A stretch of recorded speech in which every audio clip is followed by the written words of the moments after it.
la reanimación de estos pacientes, qué es lo que se busca, en base a qué parámetros trabajamos nuestra reanimación.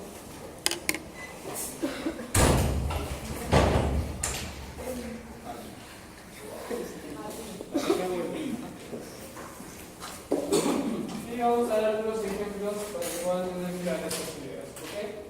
Bien, para definir una unidad de cuidados intensivos, no es otra cosa que aquella área del hospital con personal y equipo especializado, generalmente de última generación. ¿Sí o no lo voy a proponer? Generalmente ustedes en la unidad de cuidados intensivos van a saber que se manejan pacientes con ventilación mecánica, con vasopresores, con antibióticos de última generación.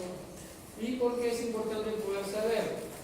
Eso también se ingresa a un unidad de cuidados intensivos con la finalidad de dar soporte vital de manera continua, generalmente las 24 horas, que en otros servicios, generalmente en un servicio de área común no se les puede dar. Generalmente en otros servicios hay una enfermera, cada cierta cantidad de pacientes, generalmente en la unidad de cuidados intensivos todos esos pacientes están monitorizados, con la finalidad de mejorar la expectativa de vida, de dar un tratamiento adecuado y de poder tratar de mejorar la función anterior al motivo por el cual ingresó a esta unidad de cuidados intensivos.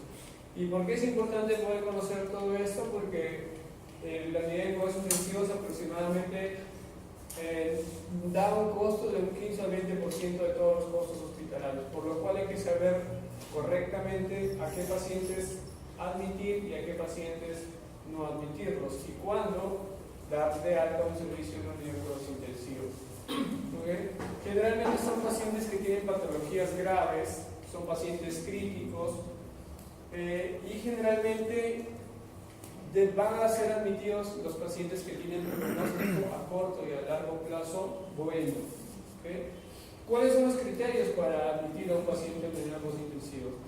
Va a ser de acuerdo a la priorización por diagnósticos, por parámetros objetivos y vamos a ver cada uno de ellos.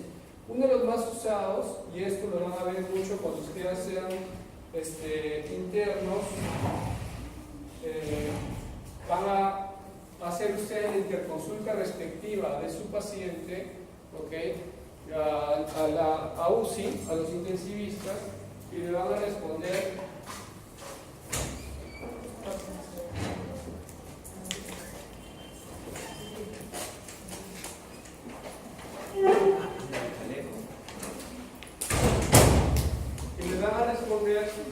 de acuerdo a prioridades.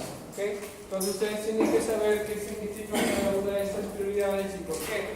Por ejemplo, supongamos el caso de que es un paciente posoperado de 6 horas de una cirugía de Whipple, de una duodenopancreatectomía, o pongamos algo más fácil, un paciente que ha sido operado de una laparotomía, que ingresó por un shock séptico, una abuela de 60 años, producto de una peritonitis difusa por una pericitis perforada, la cual se le está usando vasopresores, tiene ventilador mecánico durante la sala de operaciones y no se le puede extubar porque es muy inestable. Entonces nosotros vamos a mandar interconsulta a cuidados intensivos y el intensivista va a responder probablemente el paciente con prioridad 1 pasa a cuidados intensivos o de pronto, como vamos a ver, va a ser un paciente de prioridad 4 y por lo cual no va a poder ingresar a la unidad de cuidados intensivos. Entonces, ¿qué significa la prioridad 1? Un favor, ¿puedes pararte y moverlo un poco para que puedan leerlo? Es el control. Es el control. La vez pasada no se pudo ver.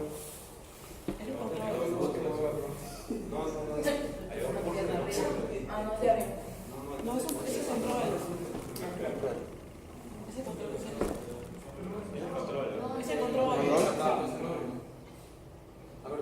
Presiona que esté aquí. Todos los botones, presiona. Presiona todos los botones. Ahí no.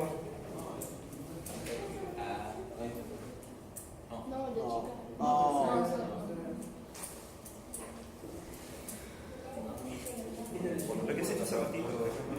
Si le disminuye la imagen, no se puede. Sí, muévelo más allá de la boca. No,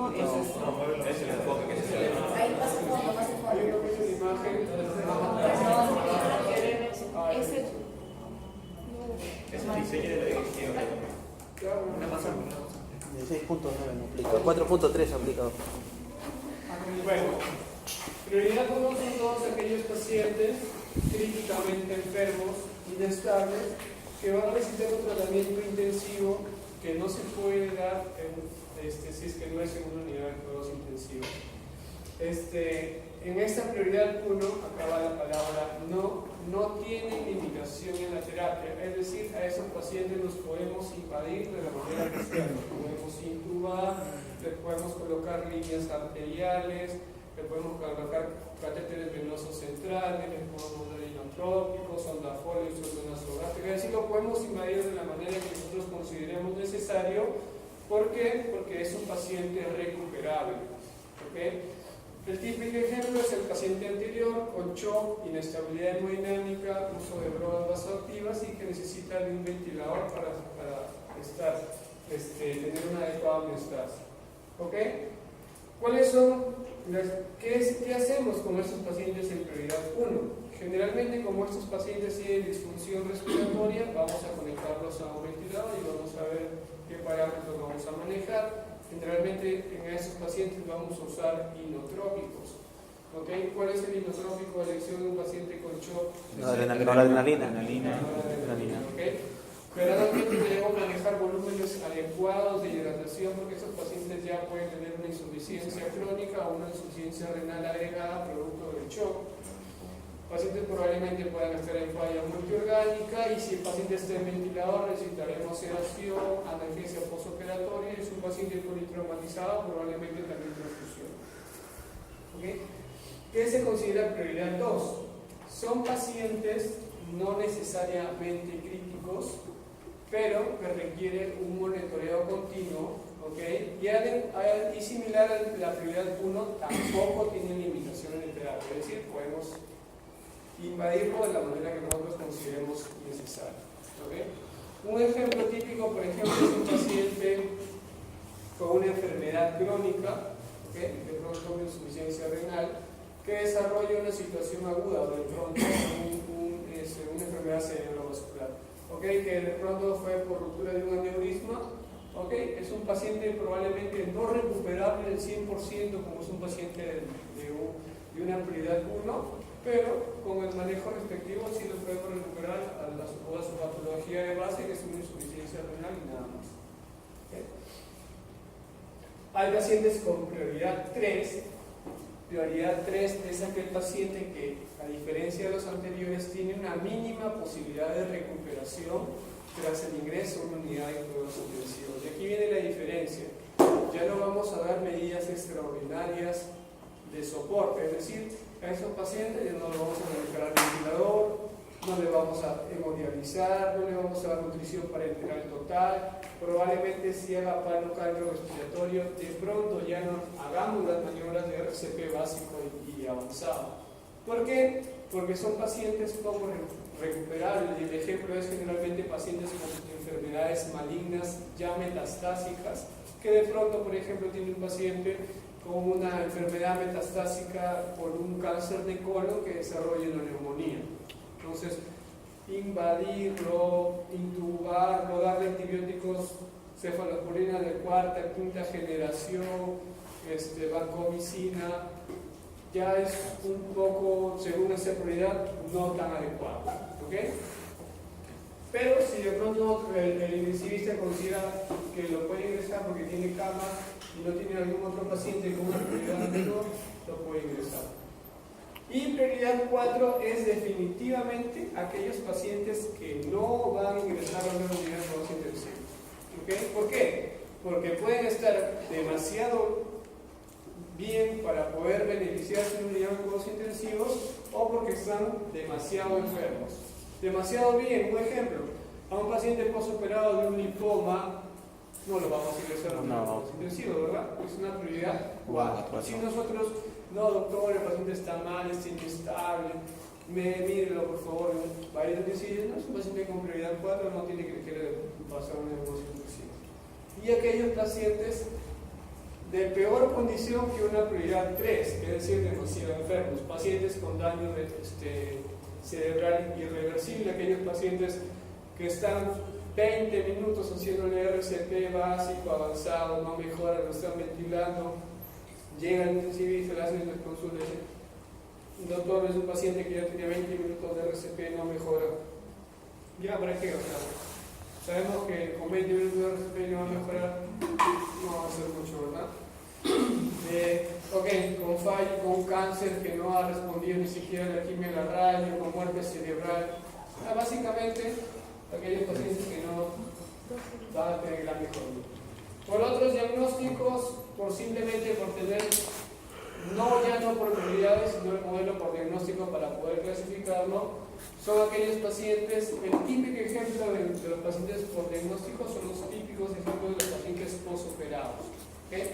Todo paciente mayor de una cirugía de 6 horas casi siempre necesita cierto soporte ventilatorio para metabolizar todo el CO2 que pudo haberse producido durante la cirugía. ¿Okay? Recuerda, la cirugía es un trauma también. ¿Okay? Mientras más prolongada, hay que tener mayor soporte, sobre todo ventilatorio y hemodinámico. Después recuerdo que el paciente generalmente postoperado de humilde, cuando ya van a tocar, se demoran 6, 8 horas, no los extuban directamente, prefieren mantenerlos con soporte ventilatorio unas 24 horas, que se estabilice y luego lo extuban. ¿Y dónde lo hacen? En la unidad de cuidados intensivos.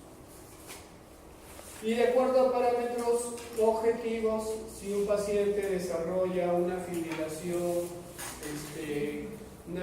ventricular, simplemente por tener más de una frecuencia cardíaca mayor de 150, que empieza a tener un shock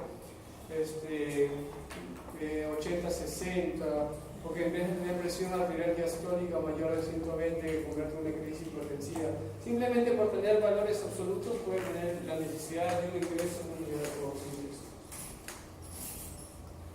Ok, entonces ya sabemos a qué pacientes vamos a admitir a la unidad de cuidados intensivos. Lo que debemos de saber es qué hacer o qué tanto limitar nuestra terapéutica, y van a darse de acuerdo a ciertas escalas del pronóstico que vamos a medir al momento en que el paciente ingrese a la unidad de cuidados intensivos.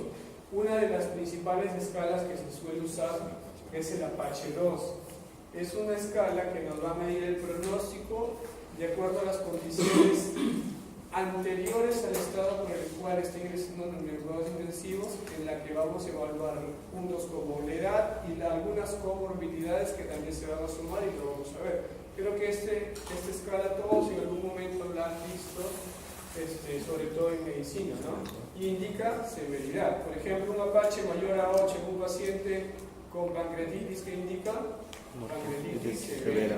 Pues indica severidad, indica pronóstico. ¿Okay? Listo.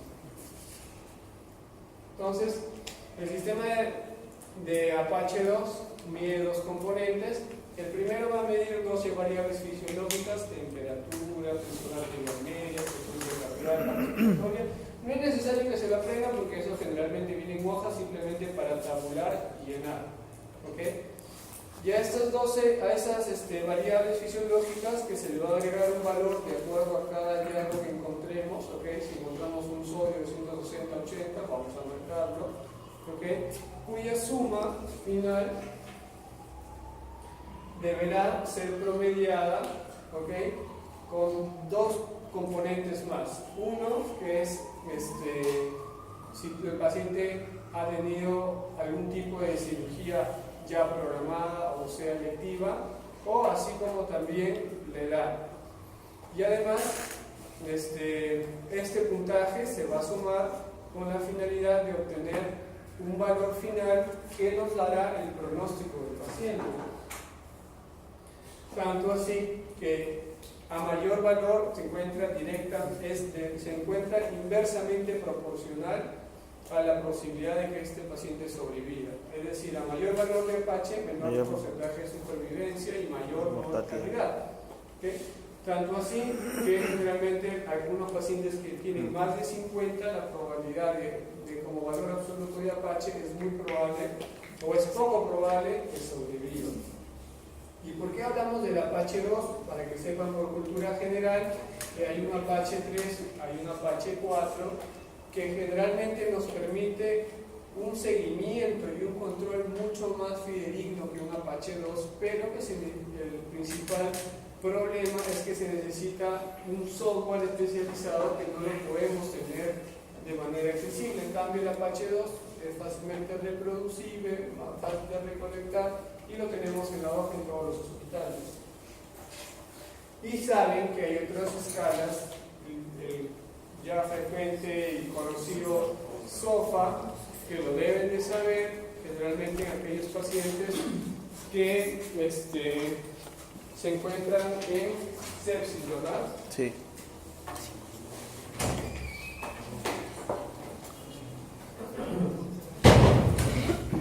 Los nuevos criterios del 2016 consideran un Q-SOFA como 2 de 3.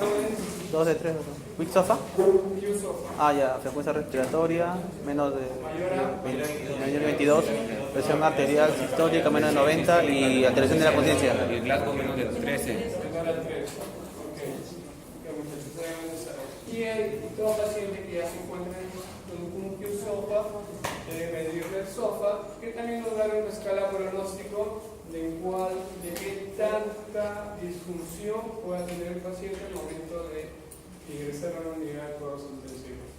Entonces, conocemos a qué pacientes ingresar, qué medidas tomar respecto al pronóstico que pueda tener el paciente y recordar qué es lo que vamos a hacer con este paciente. Siempre este paciente finalmente ingresa por dos condiciones, por dificultad respiratoria y por inestabilidad pulmonar.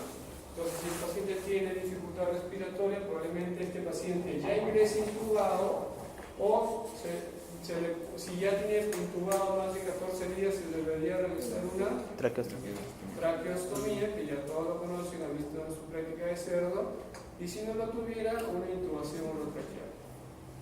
Y generalmente estos pacientes se les debe manejar de manera prioritaria, como cualquier paciente, siempre la vía aérea. ¿Ok? Se le puede intubar. Recuerden, no paciente mayor de 10 días ya deben ir pensando en la posibilidad de hacer una traqueostomía. ¿Por qué? El riesgo de Si se infección. infecta, no es la respuesta de la intubación. Se puede aspirar. Cambio en el criterio de la ¿El epitelio de qué? Por ahí. ¿Y qué pasa? Se atrofia. Recuerden que el tubo tiene un CAF, ¿verdad? Sí. Y el CAF es ese globito Que se del infla. tubo. ¿Y eso qué provoca?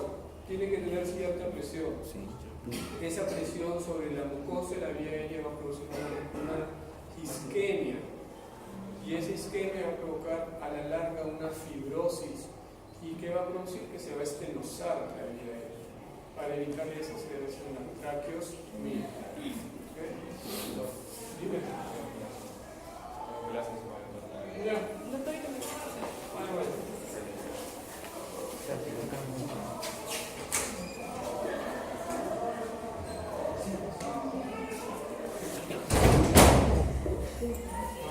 Bueno, las indicaciones, a ver muchachos, díganme indicaciones de intubación, ya a estas alturas deben de saberlas. Vía aérea no permeable. Bueno, un poquito más específico. Largo menos de 8. Ya, largo menos de 8, ¿qué más?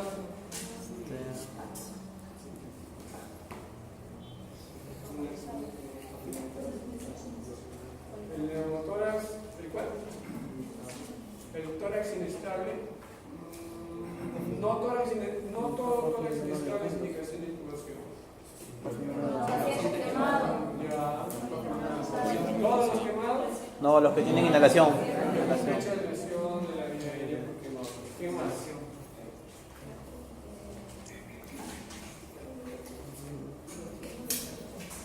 No, muchachos, me han dicho dos indicaciones. Hay varias, más de 10. ¿En quiénes? Todos los politraumatizados. No, pacientes con trauma, pacientes con T grave.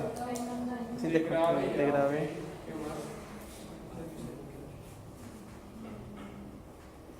A ver, les digo, Pacientes con sospecha de. si yo tengo un traumatismo facial importante, que tengo una epíxesis importante, si ustedes ven que yo me estoy ahogando con mi propio sangrado, ¿es indicación de intubación? Sí. Porque, Paciente que no puede mantener vía aérea permeable. ajá, de aquellos pacientes que tengan aquella potencial obstrucción de la vía aérea, ya sea por sangrado, por vómitos incontrolables, así. No es la clase de hoy, pero la idea es que participen. Los pacientes con hay pacientes que tienen frecuencia respiratoria mayor de 30, que tienen parámetros de gases de una presión parcial de oxígeno menor de 60. Paciente para proteger la vía aérea, que es lo que estamos hablando. Paciente que esté en paro cardiorrespiratorio. Paciente que necesita ventilador mecánico. ¿Okay? Entonces, siempre hay que recordar que la invasión de la vía aérea implica un aumento de la mortalidad. ¿Por qué? Este paciente tiene el riesgo de que se estenose la vía aérea, tiene el riesgo de que aumente la posibilidad de que pueda infectarse, como mencionaba la doctora hace un momento. ¿Okay? Entonces, todo lo que debemos de pensar al intubar a un paciente es intubar lo más pronto posible. Y generalmente aquellos pacientes que no tienen, porque en prioridad 1, recuerden, generalmente es aquel paciente que tiene distrés respiratorio y está intubado, no va a poder ventilar por sus propios medios, y para ello hay un ventilador mecánico. ¿Y qué consiste cuál es la función de este ventilador mecánico?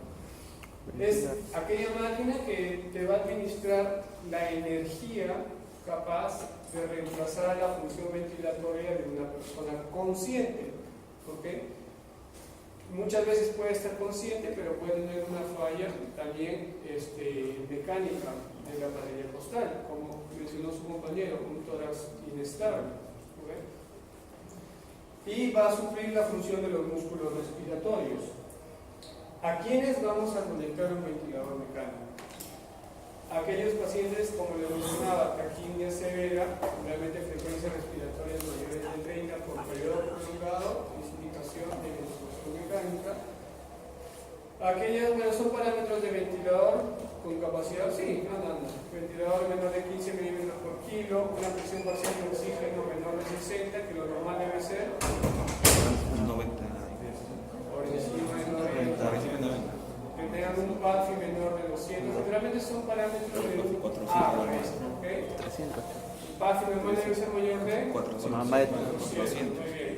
Que tengan además un deterioro del sensorio, pacientes que estén inestables hemodinámicamente, tienen que generalmente no extubarse y conectarse a un ventilador mecánico, porque tienen una respiración paradojal que te da el tórax inestable. ¿Okay? Y generalmente nos va a permitir hiperventilar a nuestros pacientes, generalmente que tienen algún traumatismo encefalocraniano, a los postoperados de grandes cirugías que consideran más de 6 horas, que tengan de pronto un compromiso funcional respiratorio significativo, pacientes que tenían un EPO, un asma descontrolado, ¿okay? Pacientes con compromiso circulatorio y hemodinámico ya lo hemos visto, ¿no? No siempre para trasladar también a algunos pacientes de alto riesgo. ¿Cuáles son los objetivos? Los objetivos son suplir todas aquellas desventajas de no tener una ventilación espontánea. Mejorar la oxigenación producto de esta depresión, mantener un adecuado volumen pulmonar, impedir el agotamiento muscular por el uso de músculos accesorios.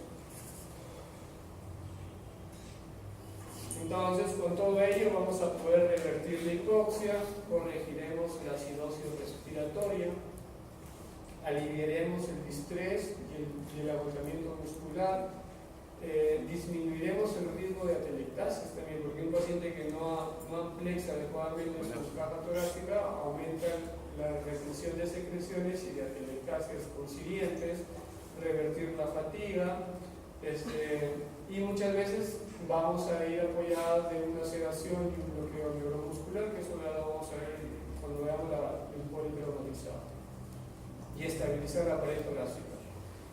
Bien, muchachos, no toda ventilación se da a través de un tubo orotraqueal, ¿okay? El 90% de pacientes que tienen prioridad 1 o 2 probablemente sí sea a través de una situación orotraqueal que demos esta ventilación. Y cada vez que se da ventilación, es decir, un ventilador, una máquina que nos dé la energía y esté conectado al tubo urotraqueal, se denominará ventilación invasiva. Pero cuando usamos este mismo ventilador y el paciente no está conectado a un tubo urotraqueal, se denominará ventilación no invasiva. ¿Qué creen ustedes que es mejor? ¿Dar ventilación por una ventilación no invasiva o una invasiva? No invasiva. No invasiva, obviamente, ¿no? Se obligan las complicaciones propias que vamos a ver. Pero generalmente la ventilación invasiva vamos a darlo generalmente en los pacientes de emergencia, como les mencionaba, el paciente accidente de tránsito, politraumatizado, con TEC grave, con fractura de miembros inferiores, un traumatismo torácico cerrado. A ese paciente no lo vamos a poner una ventilación invasiva porque es una urgencia y tenemos que tratar de aumentar la sobrevida, ¿no? Y son las indicaciones ya generalmente las mismas que vimos a un inicio.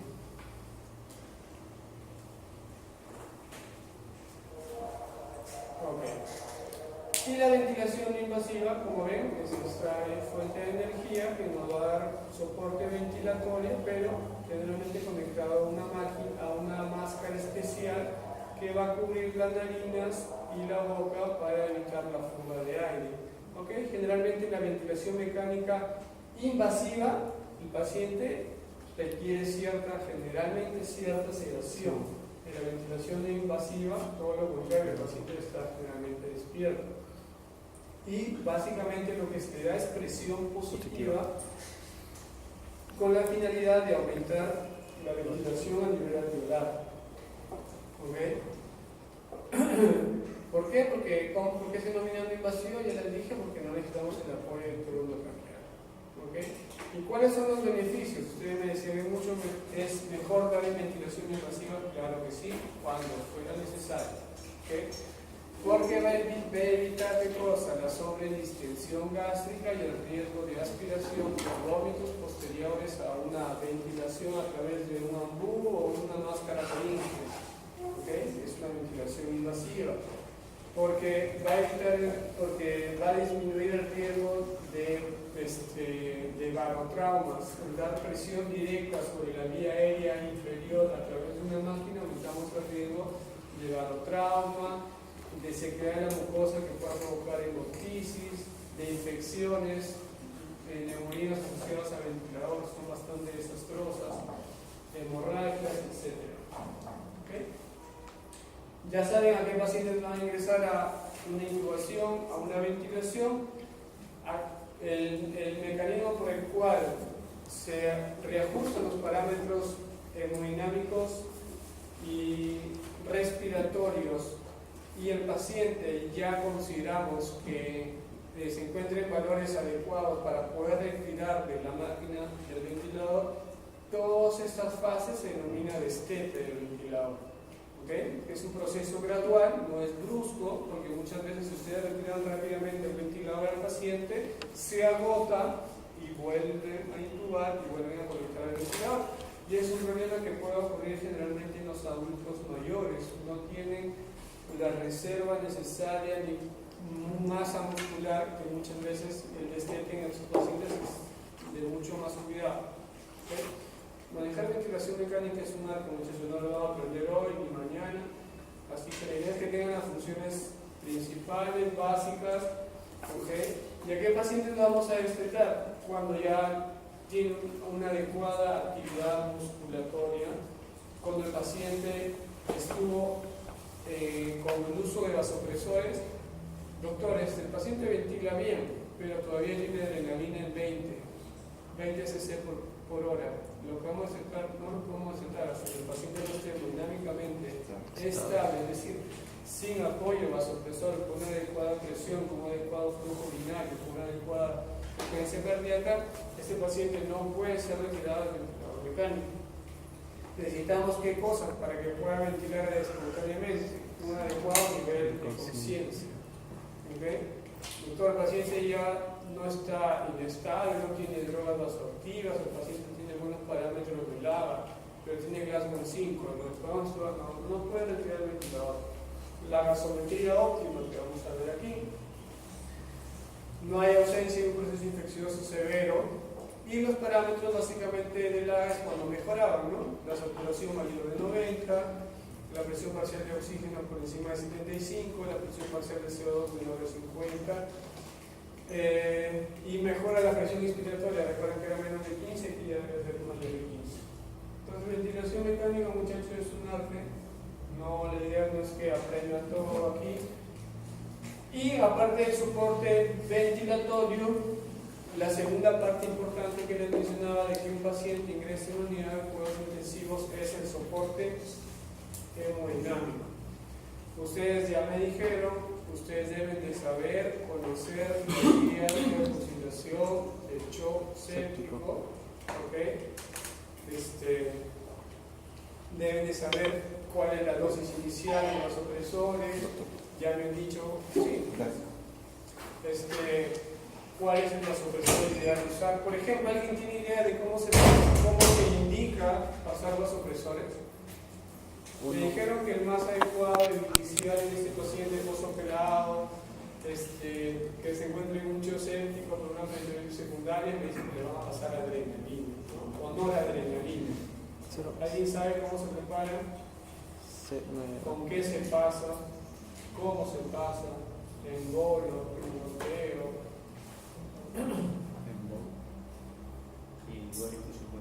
En bomba de infusión continua. Generalmente la dosis de esta. 0.5. Eso está en la guía, chicos. Sepsis Campaign 2016. Está bastante explicado cuáles son, cuándo uno usar la adrenalina, si usar dopamina, vasopresina, etc. Pero básicamente la fórmula universal de preparar es mezclar 2 ampollas de norepinefrina de 4 miligramos en 100 centímetros de dextrosa al 5% y se va a iniciar con una dosis titulable. La ideal es mantener una presión parcial, una presión arterial media por encima de ¿cuánto dice la guía? 65. Por encima de 65 milímetros de mercurio. ¿Okay? Se suele iniciar generalmente para un adulto mayor de 60 kilos, se suele iniciar con 10 centímetros por hora. ¿Okay? Ustedes van a revisar su guía y van a ver por qué 10 centímetros por hora. Esto equivale a cuántos miligramos por kilo, porque la dosis ideal es por miligramos por kilo. 0.5. Inicialmente iniciamos con dosis de 10 centímetros por hora y vamos titulando. Cada 20 minutos iniciamos con 10 y volvemos a poner la presión. Si sigue baja, lo aumentamos 12 centímetros por hora. Si sigue baja, lo aumentamos a 14, 16, ¿ok? Y si el paciente ya se mantiene estable por unas 6 a 8 horas, va saliendo del cuadro séptico, empezamos a bajarle de 2 en 2, cada media 20, 30 minutos, con la finalidad de retirar. El retiro si es hasta que el paciente llegue a 2 a 1 centímetro y se retira, no se retira con 10, porque el paciente todavía tiene eso.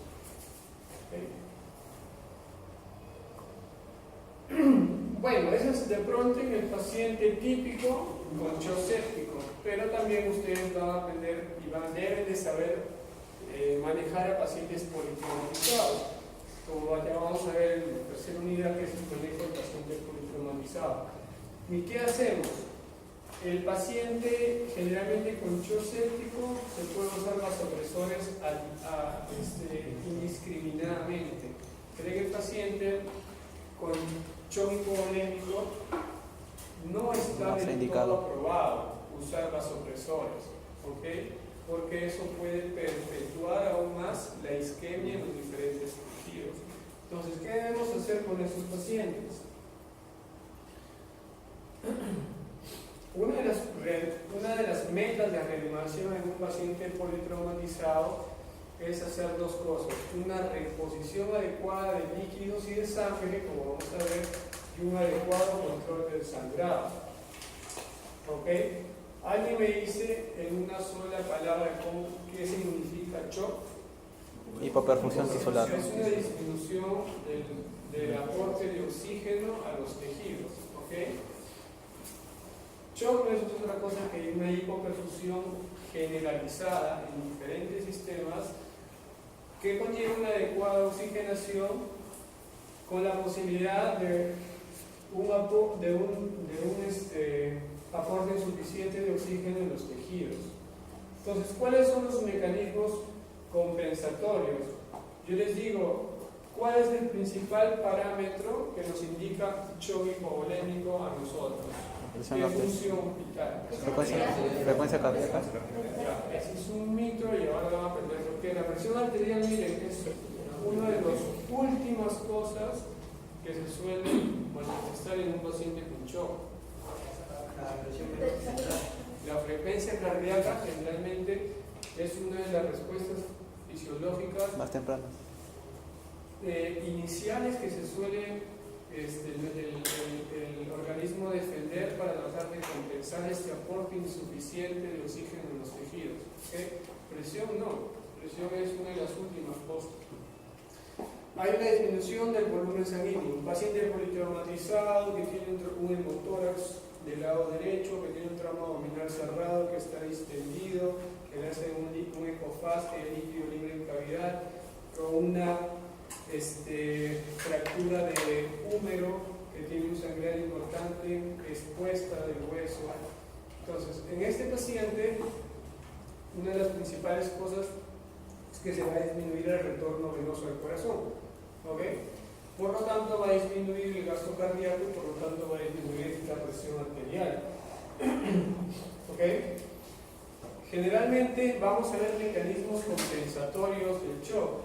Estos mecanismos van a estimular los vagoquimioreceptores y generalmente se va a manifestar a nivel del sistema nervioso central con una pequeña caída del Glasgow y que va a generar una vasoconstricción a nivel de arterias y venas y una taquicardia refleja. ¿Okay? Si este mecanismo es compensado, no va a haber hipotensión. ¿Okay? El mecanismo lo compensa y solamente va a existir la taquicardia y la vasoconstricción. Y finalmente, solo cuando este mecanismo falla, ya la presión arterial empieza a caer. ¿Okay?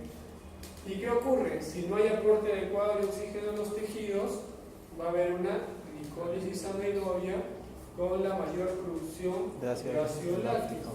¿Okay? Y va a haber una alcalosis o una acidosis metabólica. ¿Okay? Entonces, deben de saber que hay diferentes grados de shock. Hay un shock compensado, hay un shock descompensado y hay un shock irreversible. Por eso, si ustedes creen que shock significa que el paciente tiene que estar con 8.4, con frecuencia cardíaca mayor a 120, que no orina con trastorno sensorio, probablemente ese shock, pacientes en shock sí, no va a ser probablemente mucho irreversible. La idea es que ustedes puedan recuperar a pacientes cuando diagnostiquen su shock en un estado compensado o antes de que se descompense, porque eso va a aumentar la posibilidad de que su paciente sobreviva.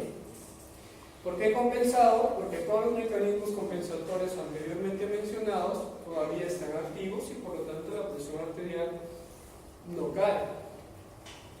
Descompensado porque ya hay algunos mecanismos compensatorios que se van agotando, empieza a haber, ojo, hipotensión, empieza a haber disminución del flujo urinario, empieza a haber alteración de la escala de Gauss. Irreversible cuando hay falla multisistémica y así hagan lo que le hagan, le pongan vasopresores, sangre, cloruro, hemaceto, insulina, el paciente se va a morir. ¿Okay?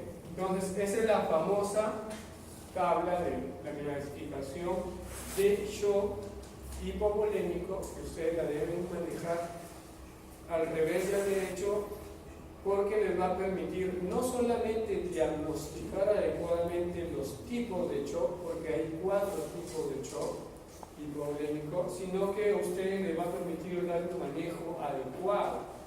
Por ejemplo, en la clase de shock grado 1 se pierde aproximadamente 750 centímetros de sangre Y en este tipo de shock lo único que va a haber es, ¿qué cosa? Incluso el pulso puede estar normal, la presión arterial va a estar normal, La el nivel de diuresis está aumentada. conciencia adecuado, la diuresis adecuada. Generalmente, en otras palabras, es como si tu paciente no tuviera ninguna reacción o alteración de la función biológica, pero ¿por qué no sospechan? Por adolescente sangrado. Uno de los principales componentes que se empieza a manifestar es el pulso.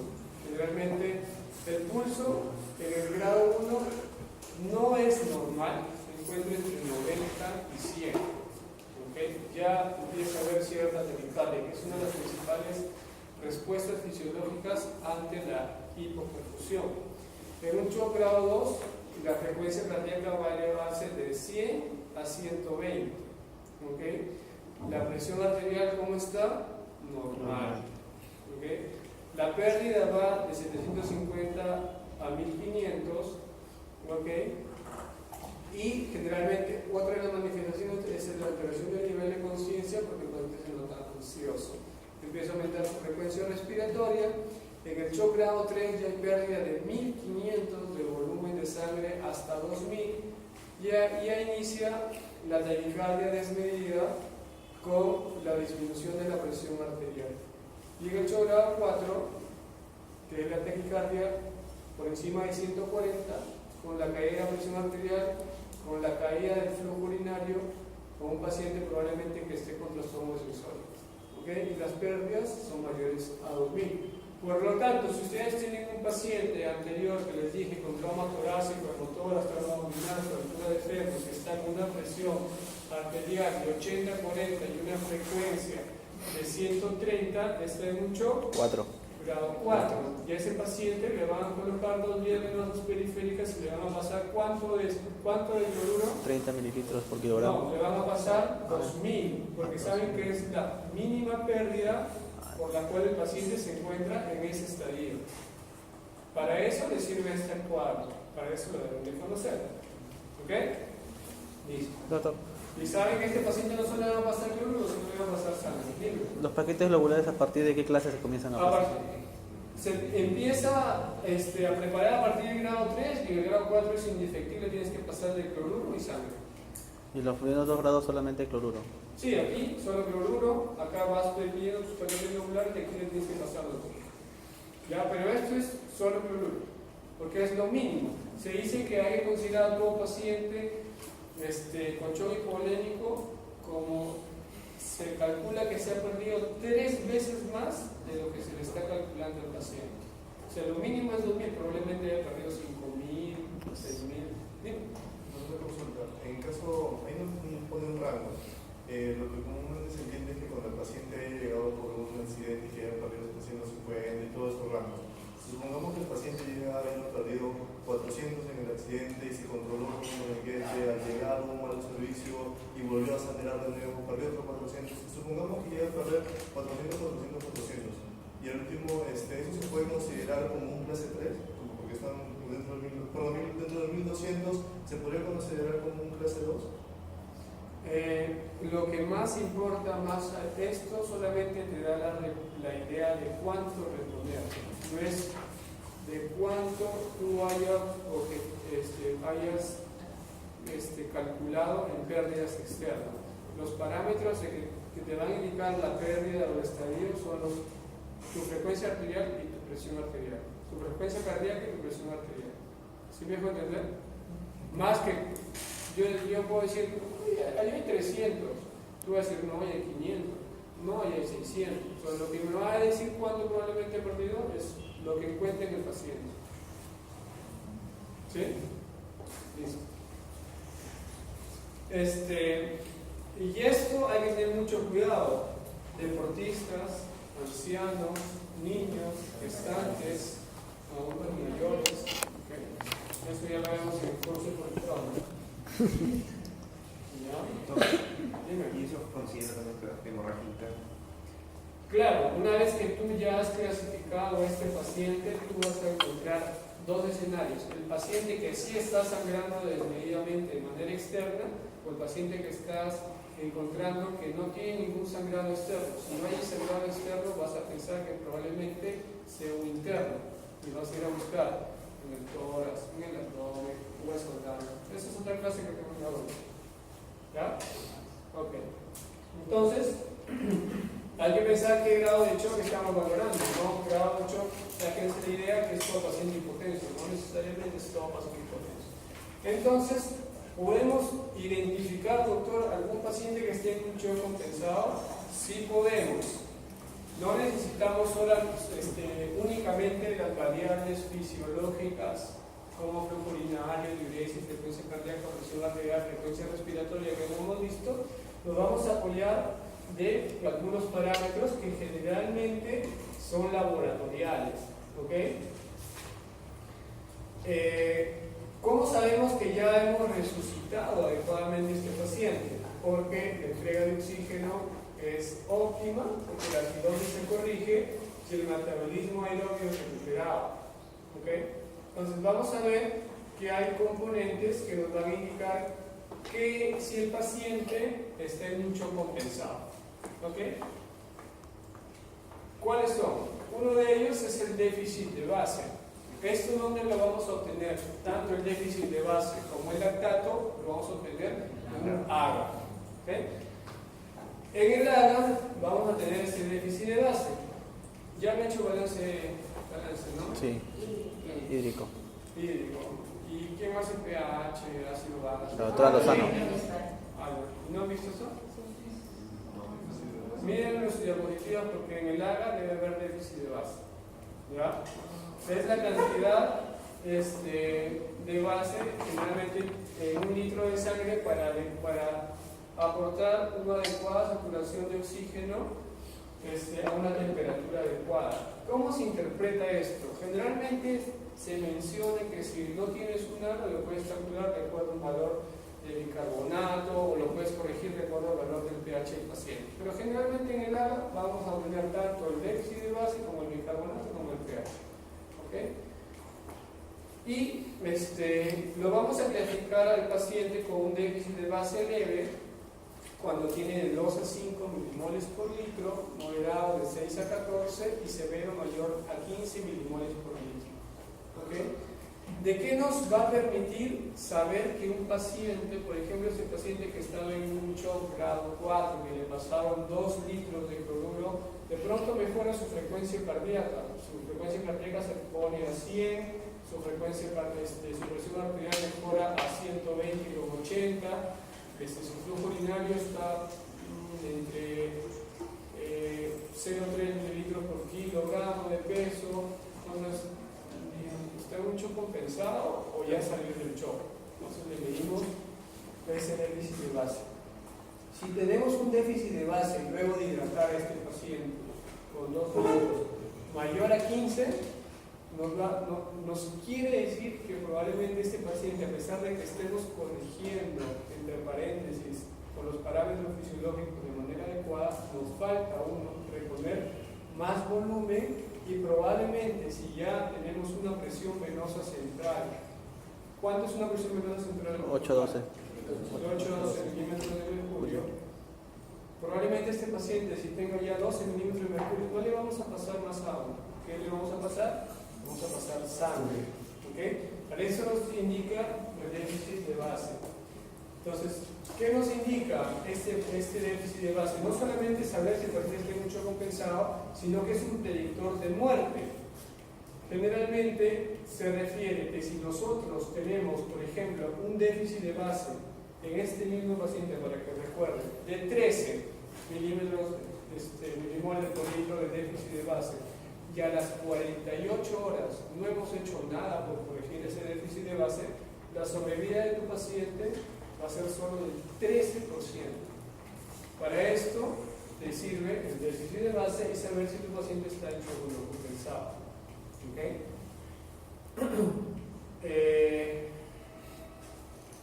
Ok, ¿alguna pregunta hasta aquí? ¿Entiende?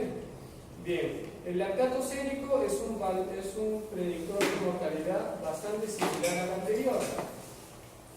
Por ello se dice que si nosotros... Ya va,